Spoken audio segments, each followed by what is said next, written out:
boa noite. Cadê a igreja? Boa noite. Vamos começar.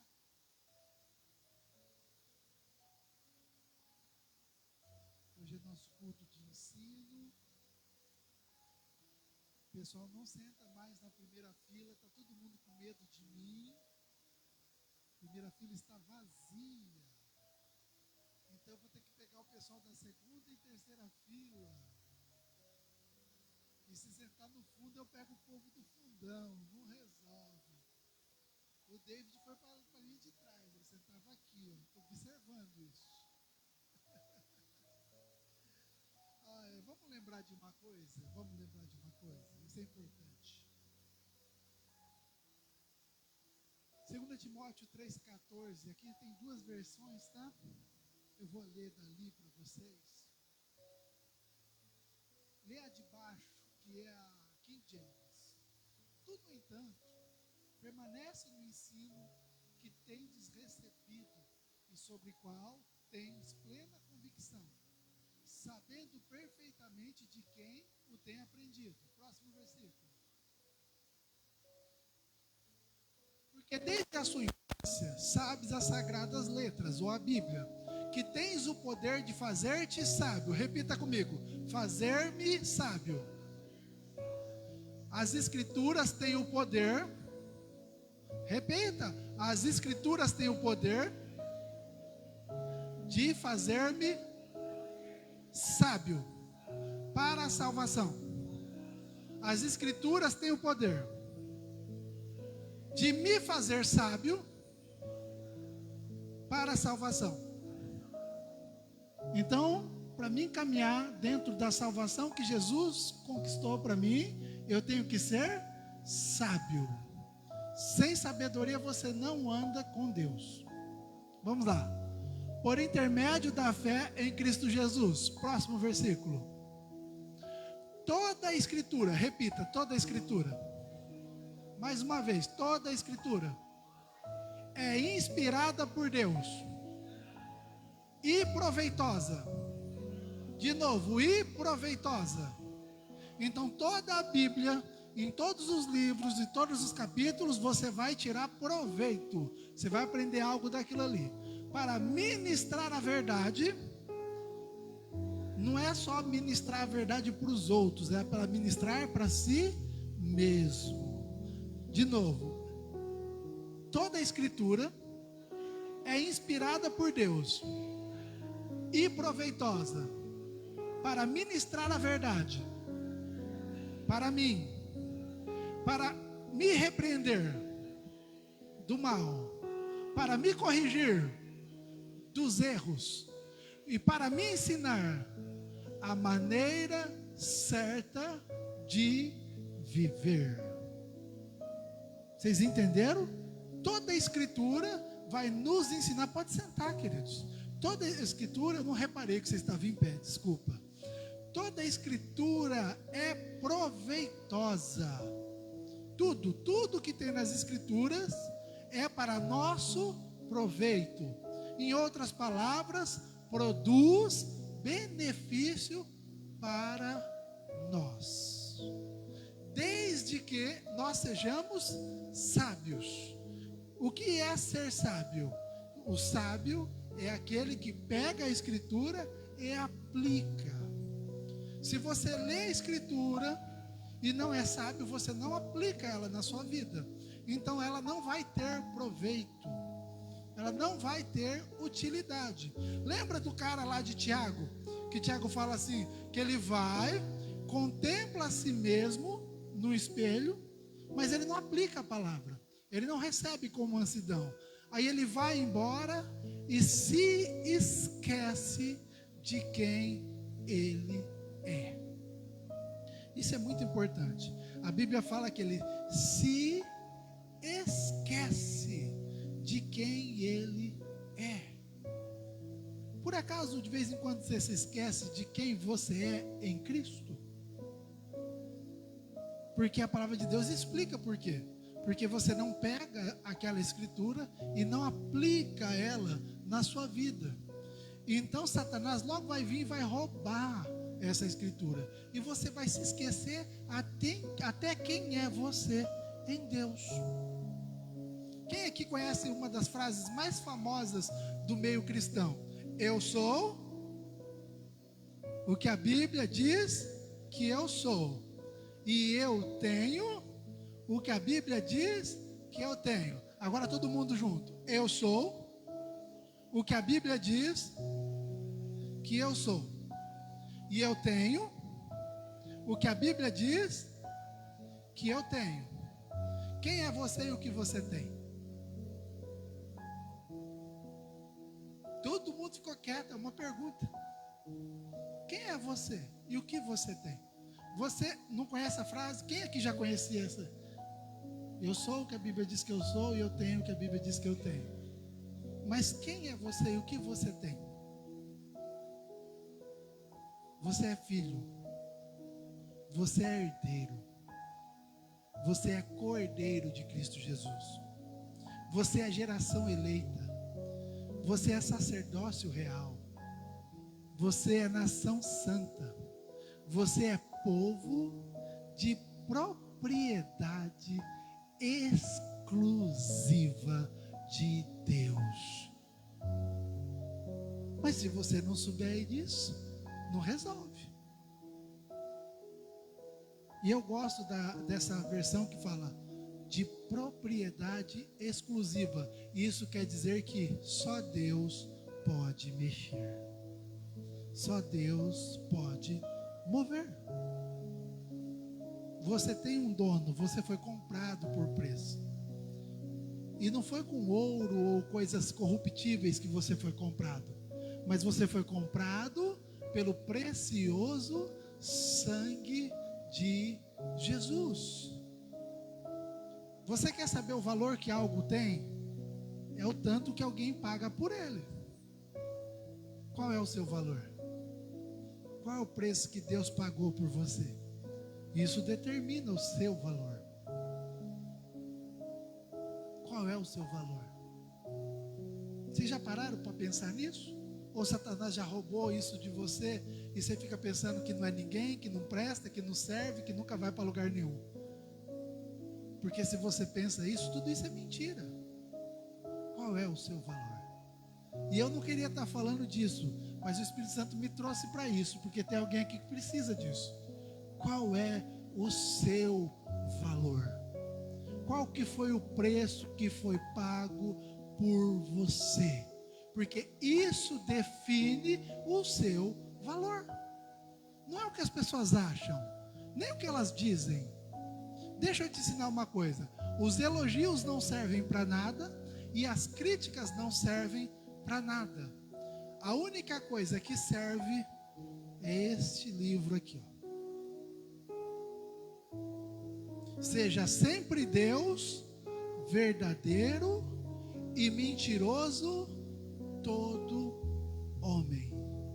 Sempre Deus, verdadeiro e mentiroso todo homem. O que Deus diz sobre você é a verdade absoluta. Amém?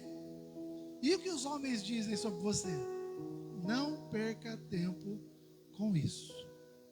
Amém? Não sei para quem que era, mas receba isso. Você tem muito valor. E a opinião dos outros sobre você não vai mudar quem é você. Mas o que Deus disse sobre você vai mudar totalmente a sua vida e vai te transformar totalmente. Amém? E agora vamos para a parte que eu deixo todo mundo com vergonha e começando a encolher na cadeira. Alguém tem alguma pergunta, alguma dúvida, alguma questão que quer apresentar para a gente começar a ensinar? Porque ainda nós não começamos. Ixi, já tem uma mão levantada lá no fundo. Fala, filha.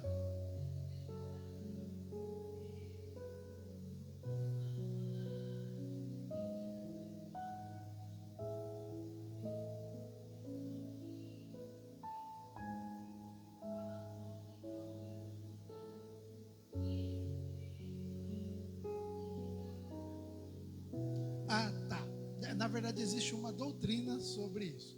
Todo mundo abre a sua Bíblia em 1 Coríntios capítulo 13.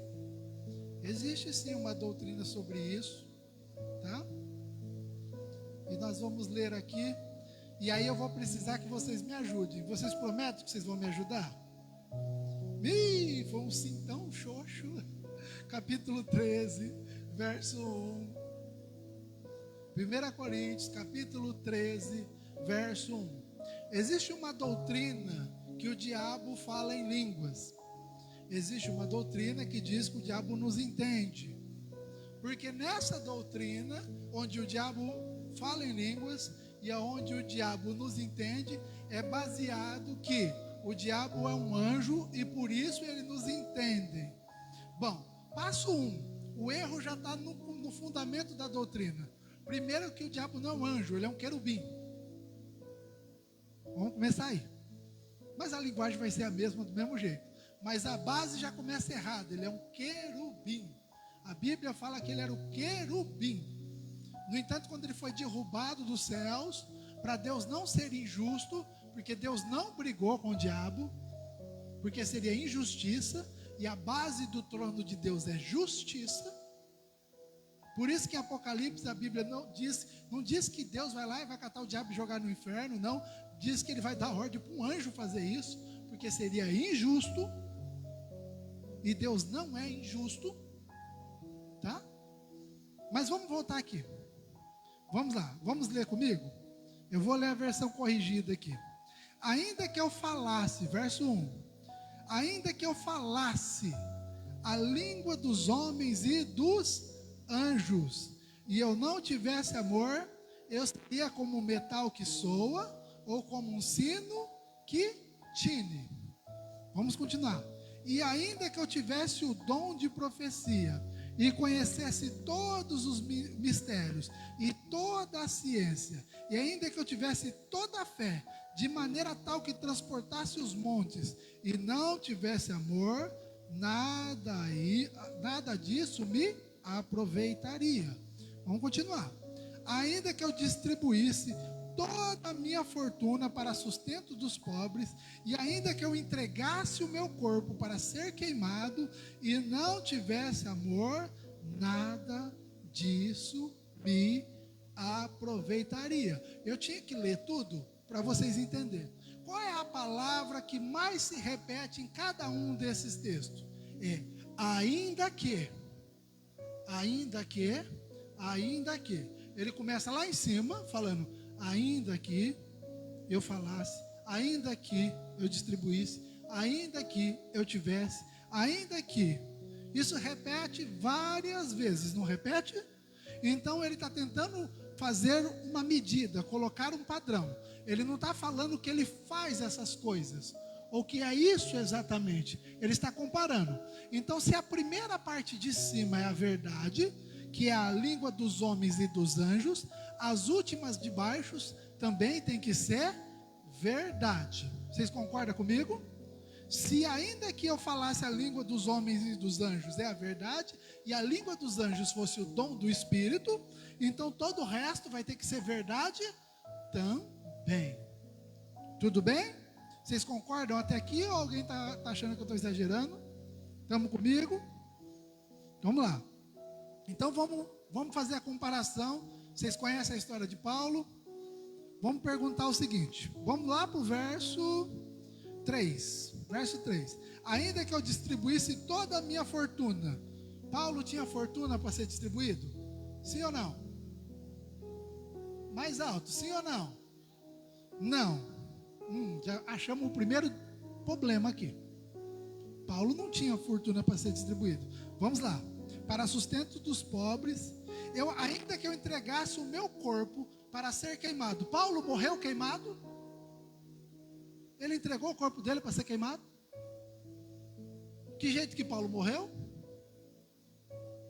Decapitado. Ele morreu decapitado, ele não foi queimado. Então ele não distribuiu fortuna, ele não morreu queimado. Paulo tinha a fé que transportava todos os montes, e agora aqui é interessante. Ele tinha sim ou não?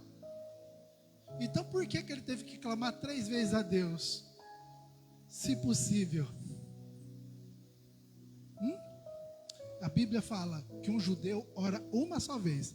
Abre, amor, em 2 Coríntios, capítulo 12. Então ele tem a fé de transportar todos os montes, certo?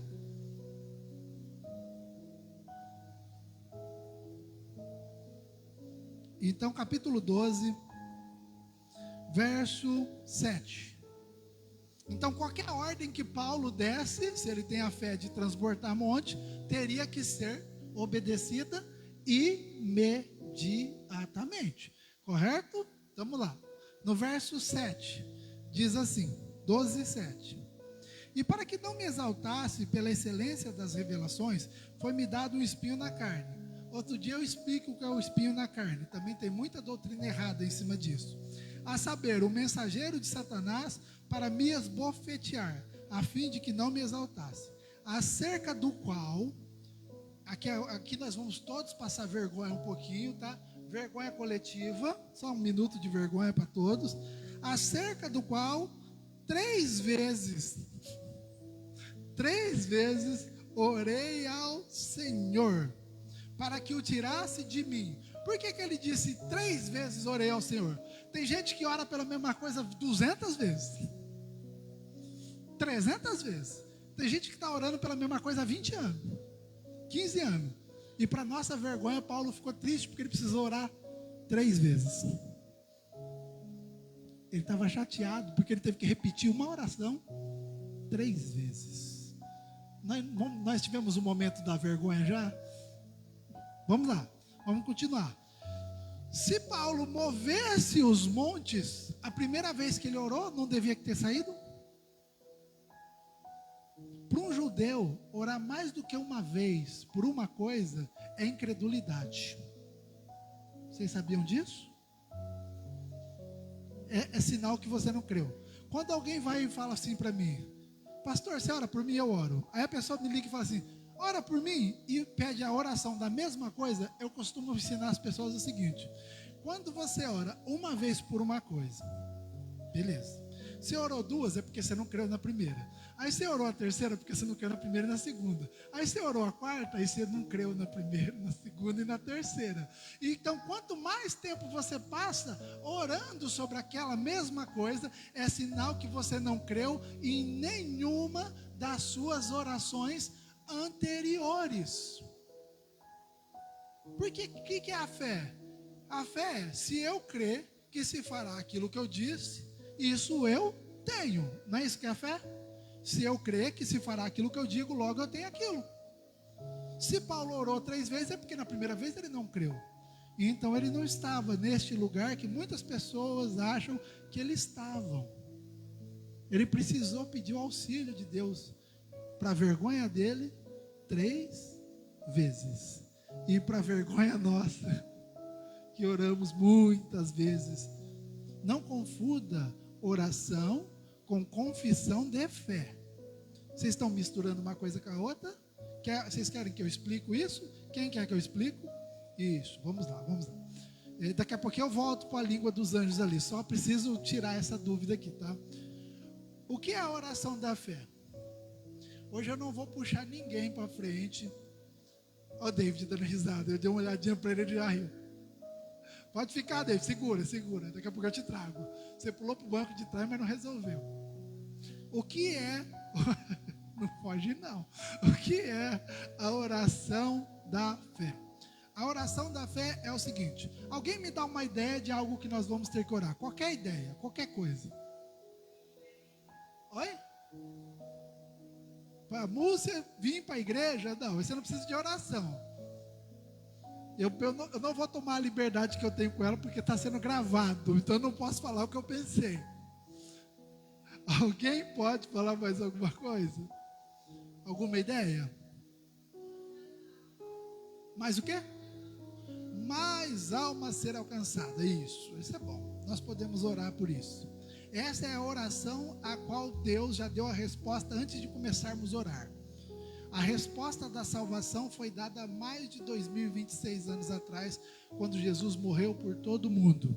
E a palavra de Deus diz que Ele quer que todos os homens se salvem e venham ao pleno conhecimento da verdade.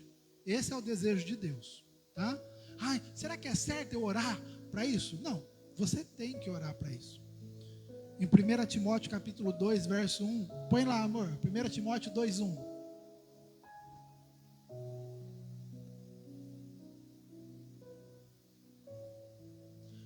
Leia a versão corrigida. Não, pode ser de baixo, a King James. Antes de tudo, recomendo que se façam o quê? Súplicas, orações, intercessões e ações de graças. Para quem? Eu não ouvi. Mais uma vez. Em favor de todas as pessoas. Agora eu quero pegar os dois pontos. Primeiro, o final. Em favor de todas as pessoas, eu tenho que fazer o quê? Orações, súplicas, intercessões e ações de graça. Mas eu tenho que fazer isso quando? Antes de tudo. Antes de nós sairmos para pregar o evangelho para uma pessoa. Antes de nós pensarmos em fazer qualquer coisa que vai atingir uma pessoa, nós temos que fazer isso por elas. Certo? Então vamos lá. Então vamos orar pela cidade de Rio Preto. Eu vou ter que fazer uma oração. Pai, tu queres que essa cidade seja salva. O Senhor pagou com o seu sangue por essa cidade. O Senhor redimiu cada ser humano que está andando dentro dessa cidade. E o Senhor precisa que o seu evangelho chegue a essas pessoas. A tua palavra diz: como eles ouvirão se não há quem pregue? E como pregarão se não forem enviados? Pai, eu te agradeço, porque o Senhor ou vai me levantar ou vai levantar outras pessoas e vai enviá-las para pregar o evangelho para esta cidade. Essa é a minha primeira oração. A partir daí, o que eu faço? Obrigado, Jesus, porque a minha cidade é salva. Ações de graças. Oh, aleluia. Aonde eu vou, alguém é salvo. Eu sou sal nesse mundo. Eu sou luz nessa terra. A tua palavra pede para mim brilhar como luzeiro nesse mundo tenebroso. Eu brilho, eu me destaco. Eu sou uma cidade edificada sobre um monte. As pessoas ouvem o evangelho através da minha vida. Jesus, manifesta a fragrância do seu perfume em mim. Faz de mim uma carta escrita e lida por todos aqueles que me cercam. Pai, me ensina a guardar a tua palavra, porque a tua palavra diz para mim guardar a mim mesmo e me preservar na doutrina, porque se eu fizer isso, eu vou salvar não só a mim mesmo, mas a todos os que me ouvem. Nossa, era uma hora boa de ter alguém dar glória a Deus, mas tudo bem, eu vou perdoar vocês. Entendeu? É só a primeira vez, mas vamos trazer para outra coisa, porque a salvação ficou muito ampla. Vamos trazer para um problema de saúde. Então a pessoa está com uma enfermidade, qualquer enfermidade. Ela vai fazer a primeira oração, que é a oração da fé. Ela vai orar essa oração apenas uma vez. Qual é a oração da fé? Você vai pegar qualquer parte do seu corpo que está doente e vai falar: em nome de Jesus, vou falar para o meu pé, em nome de Jesus eu te declaro curado. A vida de Deus que habita em mim através do Espírito Santo está fluindo em meu corpo. E essa vida de Deus que restaura e te dá saúde. Você não tem o direito de ficar doente. Você é sarado. Enfermidade, você não tem o direito legal de ficar no meu pé. Então eu te ordeno agora, em nome de Jesus, bata a retirada, porque eu sou sarado. Aleluia. A partir daí, eu não vou precisar olhar para o meu pé. Eu já não te disse que você é sarado? Não. Oh, glória a Deus. A vida de Deus que está em mim tem restaurado o meu corpo, tem vivificado todo o meu ser. O meu corpo é saudável, o meu pé é saudável. Aleluia. Eu sou curado. Obrigado, Jesus, porque o Senhor ouviu cada uma das minhas orações. E mesmo que o meu pé esteja doendo, mesmo que eu não veja a cura, mesmo que eu não sinta a cura, eu sou justo e eu vivo por fé. Então eu sou curado, aleluia. Quando eu peço, eu recebo e o meu pé é sarado. Glória a Deus. A partir daí é só isso: ações de graça. Tá, eu sei que às vezes a gente tem aquela crise do pobre coitado. Como que é a crise do pobre coitado? Quem aqui? Se alguém passou pela crise do pobre coitado, não se entregue. Valdir, não ri. A crise do pobre coitado. Ai, por que Deus cura todo mundo e o meu pé continua doendo? Ai, Deus ama mais o irmão lá. Deus gosta mais do David, porque ele tinha morrido e Deus trouxe ele de volta, mas ele não gosta de mim. A crise do pobre coitado. Aí você acorda de manhã. Ai, eu estou orando de vez meu pé melhorar, ele está cada vez mais inchado. Aí o irmão te liga. Você atende o telefone. E aí, irmão, como é que você está? Você não sabe como eu estou. Ai, a luta é tão grande. Ai, a luta é tão tremenda. Está tão pesado. Troca teu fardo com Jesus. Se é eu que estou do lado da linha, eu já falo para ele. É que você não entregou para Jesus. Porque Jesus diz: o meu fardo é leve. Troca com Jesus. Mas tem o dia da crise. Existe o dia mau. Aquele dia que nós quer reclamar. Aquele dia que nós quer murmurar. Aquele dia que nós chega na igreja e parece que nenhum irmão nos cumprimenta. Não é? Parece que aquele dia até aquele irmão que me abraçava só pegou na minha mão. Não acredito nisso. Abre em Efésios, capítulo 6.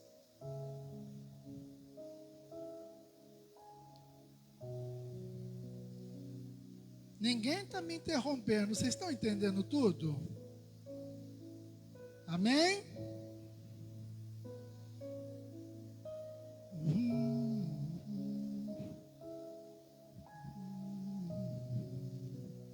É 6:13.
Passe de mim esse cálice. Todavia seja feita a sua vontade.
primeiro, a pergunta dela foi interessante, tá? A pergunta dela basicamente foi: existem coisas que existe o tempo de Deus. Entendi correto? Isso.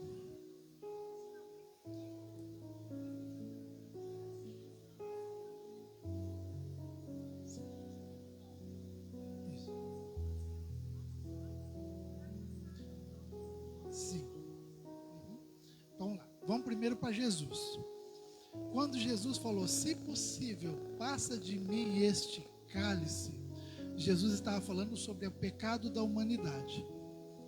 Então, não era possível, porque se o pecado da humanidade não viesse sobre Jesus, não, era o pecado, entendeu? Era o desligamento dele com Deus, aquilo nunca tinha acontecido. Então, quando ele foi orar, ele pensou: eu nunca fiquei sem o Senhor. O Senhor olha na eternidade, a eternidade, e vê um lugar onde o Senhor vai conseguir fazer isso. Ele disse: é possível haver a salvação da humanidade sem que o pecado seja colocado em mim? Em Coríntios diz assim: aquele que não conheceu o pecado, Deus o fez pecado. Então ele ia ser feito pecado. Todo o pecado da humanidade ia cair nele. E ele ia ser desligado de Deus. Na cruz, quando Deus se desliga e dá as costas para Jesus, Jesus dá um clamor, ele dá um grito: Eloi, Eloi, lama sabachthani, que traduzindo quer dizer: Deus meu, por que me desamparastes? Era isso que Jesus estava orando ali. Era esse desligamento temporário para Jesus ir no inferno. Por isso que Jesus suou sangue naquele momento. Então aquela oração não tinha como ser respondida, a não ser que Jesus não salvasse a humanidade. Jesus disse: Deus me deu autoridade, ninguém pode tirar a minha vida, eu de mim mesmo a dou. Então Jesus tinha autoridade de não fazer. Então ele sentou e falou com Deus naquela oração: eu posso não fazer? E se eu não fazer, a humanidade será salva? Por isso que chama a paixão da morte, entendeu? Aí Deus deve ter respondido para ele: não será salva. Aí ele falou: se não tem jeito, então eu vou para a cruz. Então essa oração era impossível de ser respondida, porque se ela fosse, nós não seríamos salvos. A oração de Paulo é um caso diferente, porque o espinho na carne de Paulo, depois vocês leem Coríntios lá, é as perseguições que ele sofreu durante a vida toda. Depois a gente vai continuar lendo ali, ele dá a lista. Depois ele continua lendo e ele explica como ele resolveu aquele problema. Ele disse: eu aprendi a me gloriar nas minhas fraquezas, porque quando estou fraco é que sou forte. E ele aprendeu outra coisa. Põe lá esse texto, amor, fazendo um favor. 12:10. Já acharam aí? 2 Coríntios 12:10. Interessante. Vamos lá. Aqui. Por isso, sinto prazer nas fraquezas. Fraquezas é impossibilidades de produzir resultados. Ele aprendeu que ele tinha limites e que quando ele chegou no limite, não era para ele ficar triste, magoado e chateado. Eu aprendi a ter prazer nas fraquezas, nas impossibilidades, nas injúrias, nas necessidades, nas perseguições, nas angústias, por amor de Cristo. Isso é importante. Por amor de Cristo. Não é qualquer fraqueza de viver em pecado, não é qualquer injúria. O pessoal está falando mal porque você faz coisa errada aí, para você é normal fazer coisa errada. Aí eles estão me atacando porque eu sou crente. Não, ele está te atacando porque você está fazendo algo de errado. Se você fosse crente ou não, eles te atacariam. Entendeu? Então ele está falando nas injúrias, nas necessidades que você passa por amor de Cristo. Vamos continuar. Nas perseguições, quem aqui já foi chamado de crentinho? Quem aqui já foi chamado de um monte de coisa só porque virou crente? Perseguido, atacado. E quando você começa a pregar o evangelho, qual é a primeira coisa que acontece na maioria das vezes quando uma pessoa se converte? A maioria dos familiares dá as costas, os amigos. Tudo isso faz parte do quê? Das perseguições. Na angústia, quem aqui de vez em quando não acorda que parece que o coração está na boca? Que vai orar e faz aquela oração que pum. Entendeu? Mas tem que ser por amor de Cristo. Por quê? Porque quando estou fraco, então sou forte. Qual que é o próximo texto? Vamos ver. Não. Volta por cima. Deixa eu voltar. Deixa eu achar o texto que eu quero.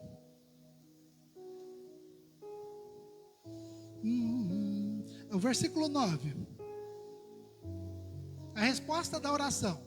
Lembra que... Põe o 8, amor. Põe o 8. O 8.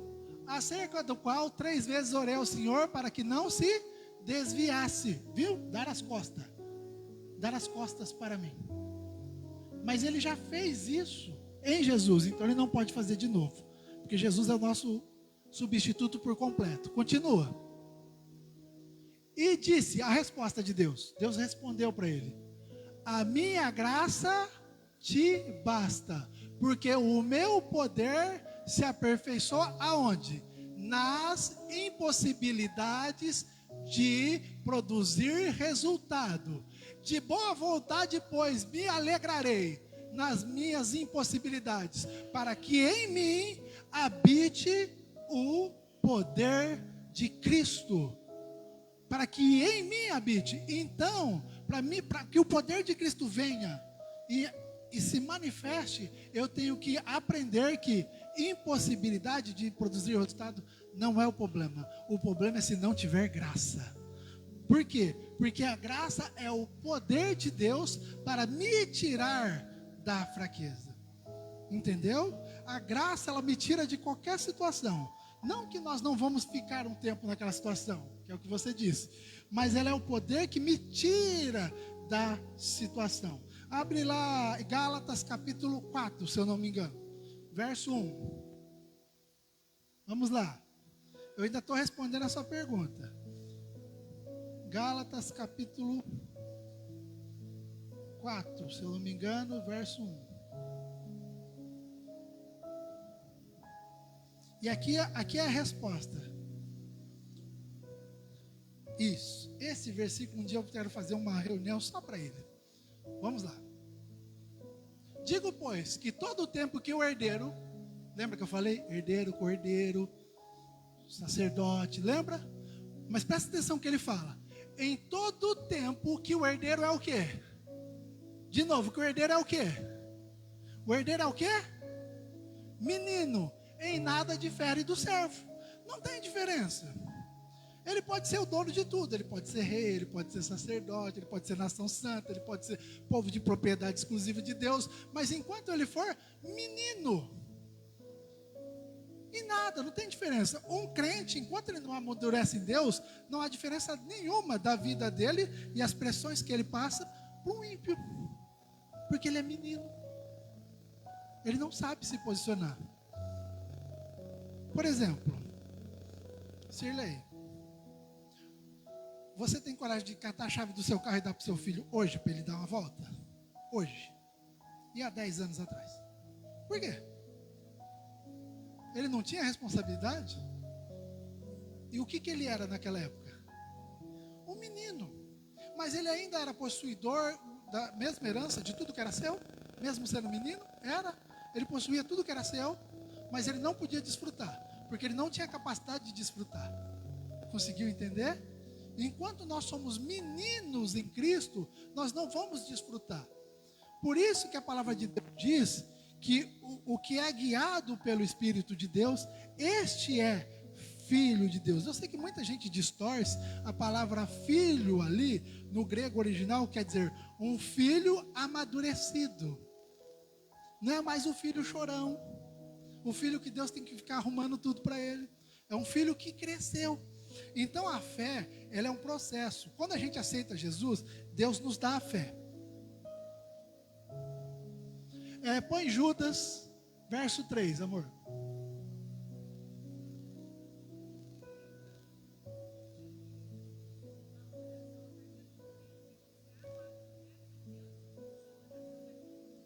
Mais rápido. Não, calma. Fica olhando. Amados, procurando eu escrever-vos com toda a diligência acerca da salvação comum, tive por necessidade escrever e exortar a batalhar pela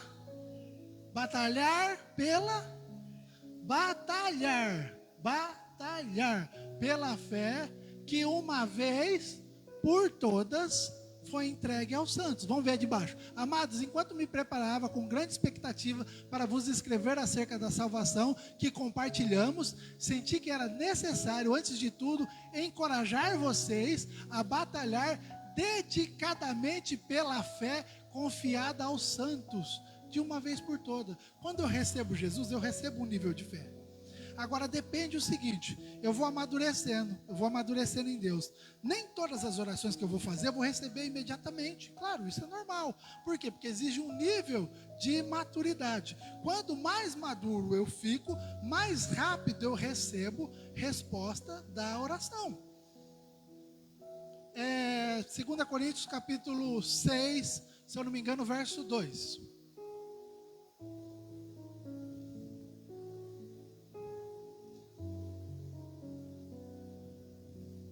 Isso. 2 Coríntios, capítulo 6, verso 2. Porque diz: ouvi-te em tempo aceitável e socorri-te em que dia? Que dia? Que dia que Jesus veio e nos socorreu de tudo? No dia da salvação. Eis aqui agora o tempo aceitável. Eis aqui e agora o dia da salvação. Agora aqui que mora o segredo. A fé não é eu falar e aquilo manifestar imediatamente. Vai acontecer e pode não acontecer. Mas a fé é eu não voltar atrás daquilo que eu orei. Mesmo que dure 1 ano. Mesmo que dure 2. A fé é eu permanecer firme no que Deus disse. E na medida que eu vou amadurecendo em Deus, às vezes vou ter oração que eu vou levar 1 ano para receber resposta. Às vezes, conforme eu vou amadurecendo, essa oração é respondida em menos tempo. Mas o segredo está na maturidade. Entendeu? Então, por exemplo, eu não posso simplesmente orar, eu posso ter um nível de maturidade gigantesca e falar assim: hoje Rio Preto inteiro vai estar nessa igreja. Não, ela não estará nessa igreja hoje. Eu posso orar pela salvação da cidade, eu permanecer orando e agradecendo a Deus, e Deus vai criando meio, vai dando sabedoria, essas coisas vão acontecendo. Muitas vezes a gente ora por finanças, e a primeira coisa que Deus nos dá é a sabedoria administrativa e não dinheiro. Vocês sabiam disso? Aí Deus começa a te ensinar a mexer com dinheiro, e você fica pensando: eu preciso do dinheiro. Não, você precisa saber mexer com o dinheiro, porque aí depois você vai começar a ter dinheiro. Oi?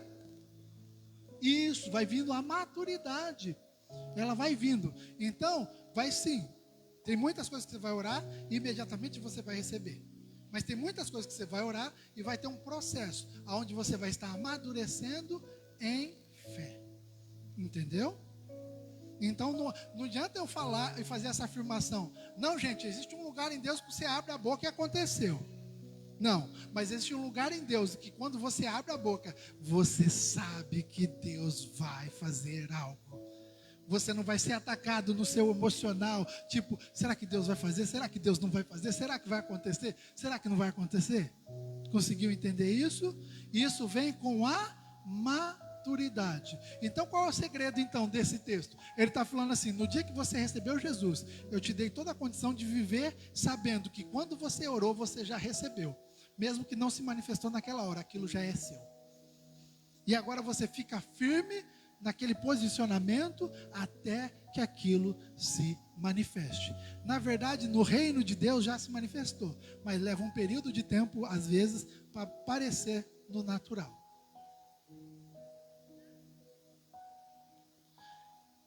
Assim, vamos supor, eu sei que você quer algo, certo? E o que acontece? Vamos ver como é que eu posso pôr isso de forma bem simples. Eu não quero alongar muito, porque eu nem sei que hora que é agora. Tá. Pode me falar a hora, eu deixo, tá? Isso. Então é o seguinte. Kennedy Reagan ensina algo que eu acho incrível. Ele disse assim: tudo aquilo que a Bíblia diz que é a vontade de Deus, você não precisa pedir falando seja feita a sua vontade. Mas tudo aquilo que você não sabe que é a vontade de Deus, você tem que pedir para que seja feito a vontade dele. Correto? Então, por exemplo, é a vontade de Jesus nos curar? Sim. Eu preciso perguntar se é a vontade dele, sendo que ele foi moído, traspassado pelas minhas pisaduras. Preciso? Não, é a vontade dele. É a vontade dele nos prosperar? Sim, porque está escrito que Deus tem prazer na nossa prosperidade. Então isso é a vontade de Deus. Então eu preciso ficar orando para Deus: ai Senhor, se for da tua vontade, o Senhor me prospera?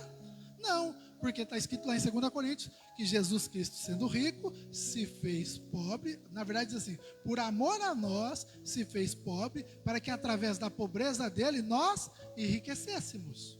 Certo? Então, é da vontade de Deus. É da vontade de Deus que nós tenhamos paz. Ele disse: deixo-vos a paz, a minha paz vos dou. Não a dou como o mundo a dá, porque o mundo precisa de certas circunstâncias para ter paz. Em Deus não. Em Deus o mundo está acabando e você está em paz. Entendeu? Então, aquilo que já está definido na palavra como a vontade de Deus, você não precisa orar. Amor, 2 Coríntios capítulo 2, eu, se não me engano, verso 12. Ou 14, não lembro. Qualquer coisa eu peço ajuda para os universitários. Não é isso.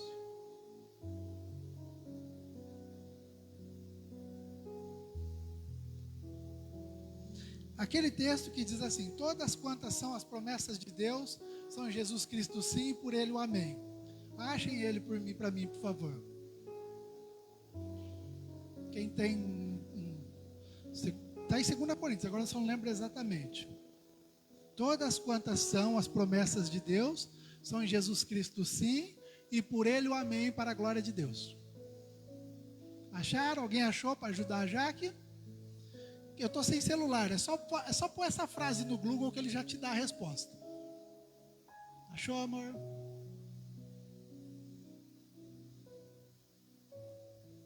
Aê, era um 20. Pelo menos eu estava no livro certo, eu já estava no bairro certo, só errei a rua. Vamos lá, porque todas quantas promessas há de Deus, todas, leia isso.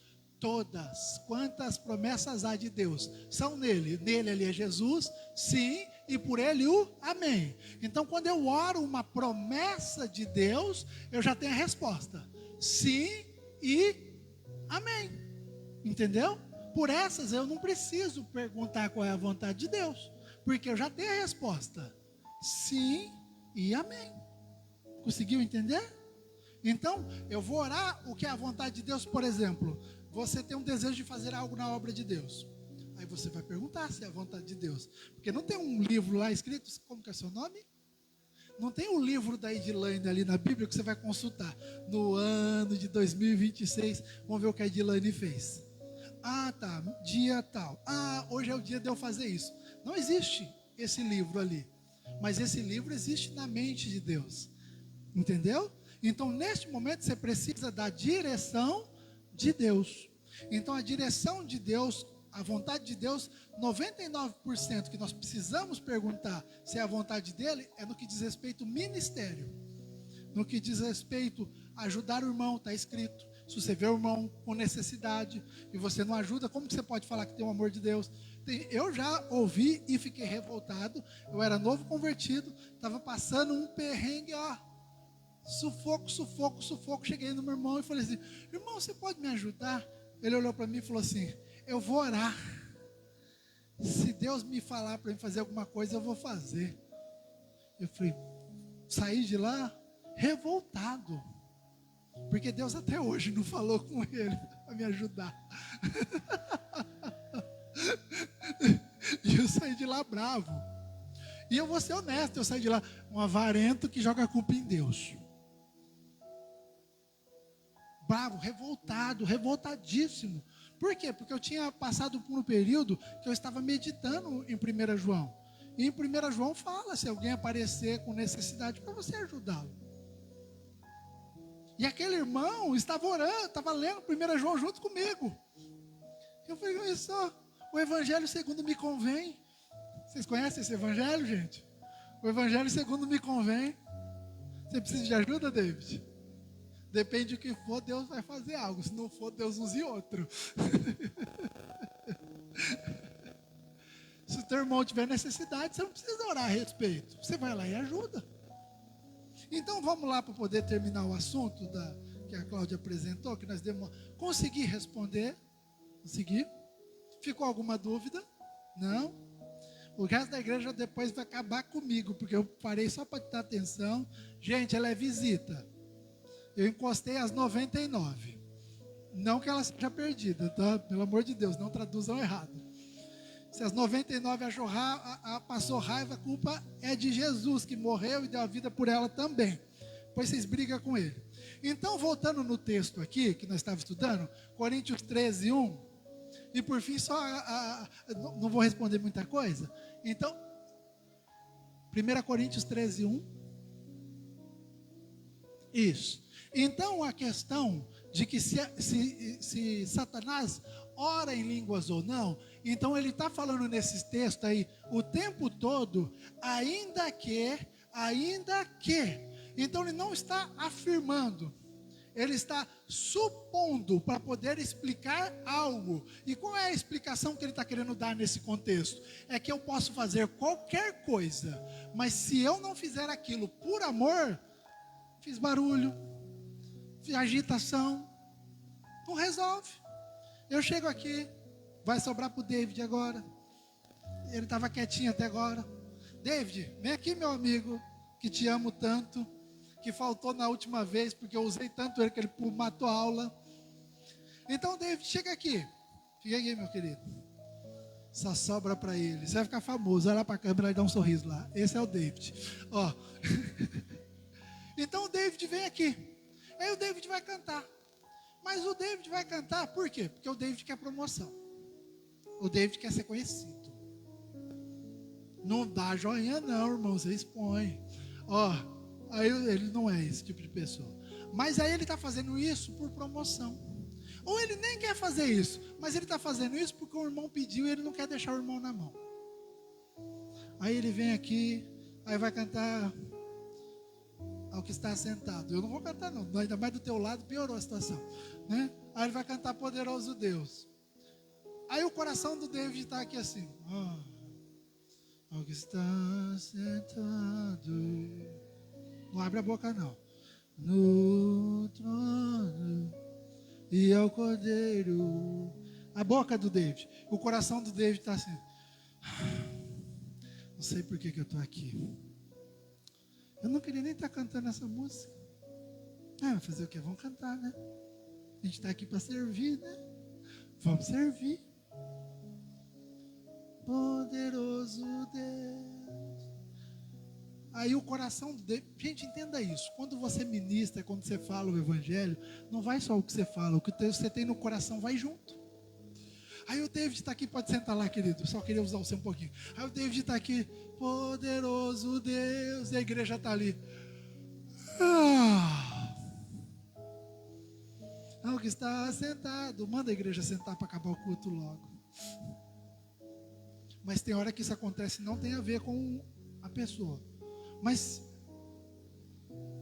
quem procura autopromoção não será promovido por Deus. E se ele se autopromoveu entre homens, os homens podem derrubar ele. Mas se Deus o promoveu, pode ajuntar a igreja inteira contra o David. Todo mundo vai embora. O David fica e Deus enche essa igreja de novo. Porque é Deus que promoveu. O pessoal gostava do Moisés lá, vocês leram já bastante vezes. Não gostavam. Tinha muita gente que não queria o Moisés lá, mas Deus havia colocado Moisés lá. E quando todo mundo se levantou contra Moisés, Deus se levantou atrás de Moisés. E Moisés teve que orar por todo mundo, porque senão ia morrer todo mundo, porque Deus era com ele, porque Deus conhecia o coração de Moisés. Então o que Paulo está falando aqui não é Satanás entendendo o que você está falando, mas ele está tentando mostrar para você que o caminho mais excelente é o amor. O melhor jeito de você trabalhar e fazer qualquer coisa na obra de Deus é por amor e não por troca. Fala, filha.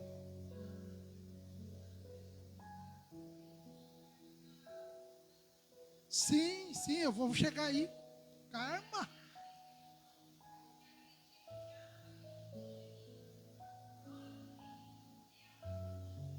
Não.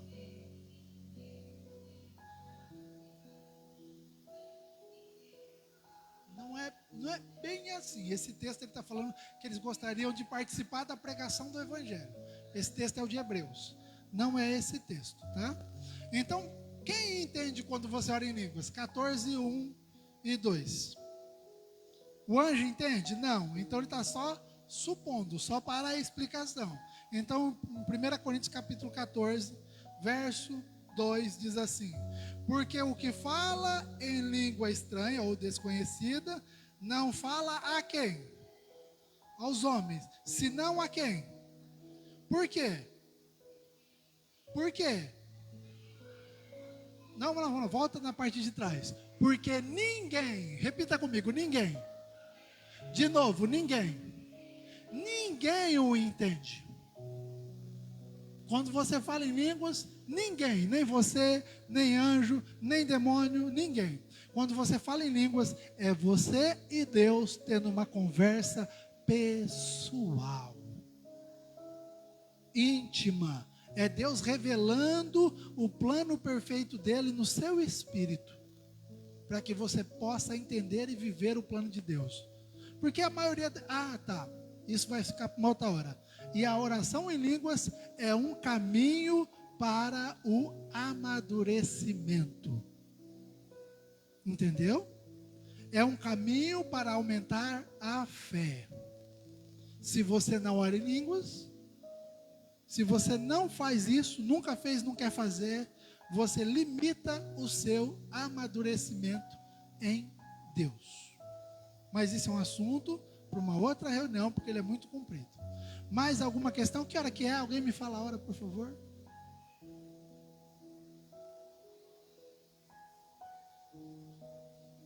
Sim, isso. Então vamos.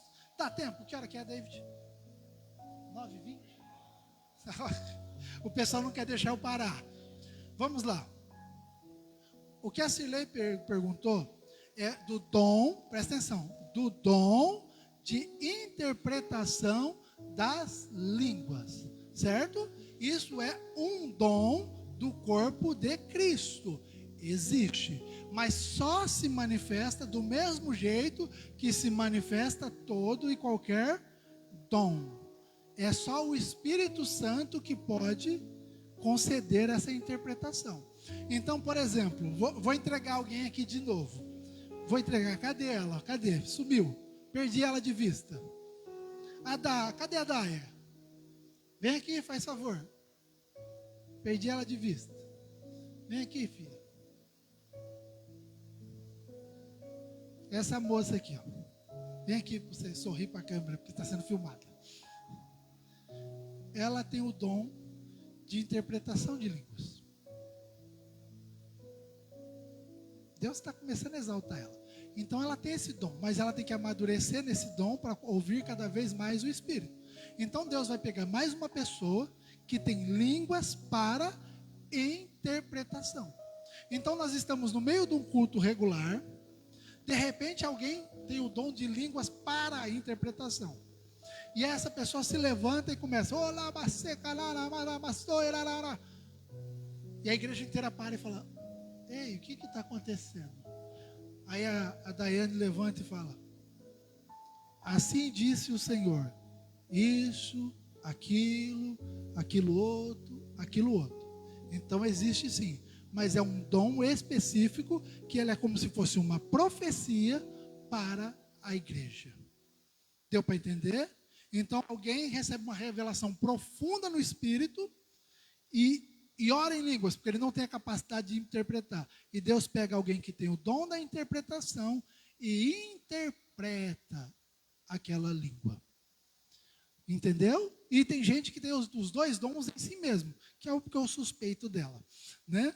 Então, se ela tem os dois dons nela mesma, então ela precisa ser treinada no Espírito para ouvir a voz do Espírito. Então, quando ela começar a orar em línguas, a palavra de Deus diz que a mente dela fica infrutífera. Isso quer dizer que a mente dela não está pensando em nada. Aí ela começa a orar em línguas, orabacê, cananá. Aí na mente dela ela começa a ouvir o que ela está orando. Não é assim que funciona, filha?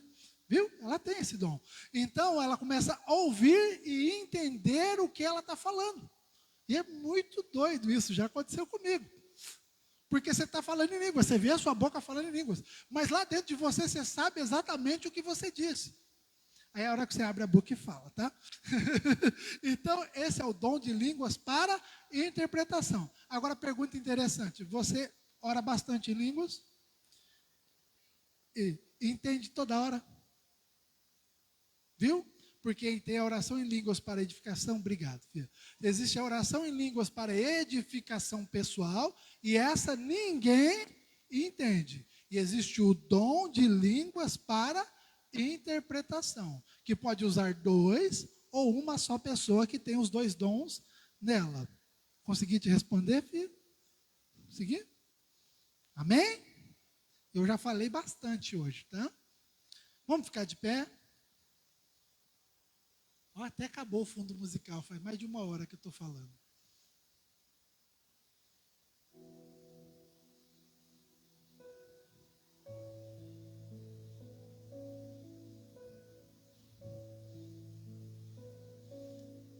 Hoje a gente aprofundou mais em algumas coisas e espero que todos vocês tenham aprendido. Depois esse vídeo vai ser colocado no YouTube, tá, gente? Pode perguntar, filha. Já passou.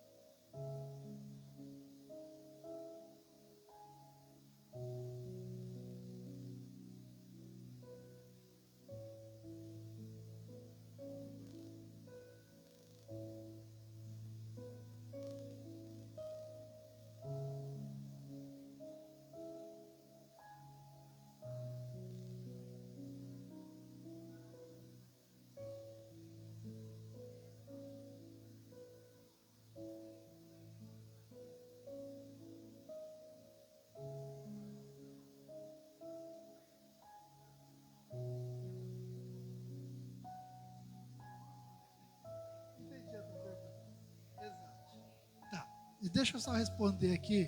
Isso. Ela fez uma pergunta interessante. Eu prometo que eu vou ser bem rapidinho. Ela perguntou assim: então uma pessoa está com uma enfermidade no corpo e ela não quer ser a resmungona e nem quer ficar falando daquilo. E alguém liga e pergunta sobre aquilo para ela. Como ela se posiciona naquilo? Te ensinar e use isso todos vocês para o resto da sua vida. Existe a verdade física e existe a verdade espiritual. E a verdade espiritual é superior à física, certo? Então você pode atender o telefone e a pessoa fala: como é que você está? Você fala: o meu corpo está sentindo isso, isso, aquilo outro, mas eu sou sarada. O meu corpo está dizendo isso, mas eu sou sarado. Você não vai falar para ela: eu não sinto nada, seria mentira. E você é cristão, você não mente.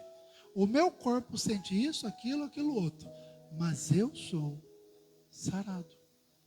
Eu creio que a vida de Deus está no meu corpo e está restaurando ele. E você já traz à existência aquilo que não é como se já fosse. Deu para entender, gente? Feche seus olhos. Conseguiu entender, filha? Pai querido, eu te agradeço por mais uma reunião. Te agradeço por tudo que o Senhor fez e por tudo que o Senhor há de fazer nos nossos meios.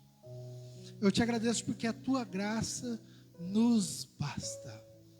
ela é muito mais do que suficiente para nós. Te agradecemos, Pai, porque Tu és o nosso papai que cuida de nós e que deixou claro na Sua palavra para nós que o Senhor tem prazer na nossa prosperidade, que o Senhor nos ama e tem sempre o melhor para nós. Então venha nos amadurecer cada vez mais, para podermos viver dentro de tudo aquilo que o Senhor já preparou para nós. Isso é o que eu te peço e desde já te agradeço. Em nome de Jesus, amém, Jesus. Amém? Fica à vontade, pode cumprimentar seu irmão.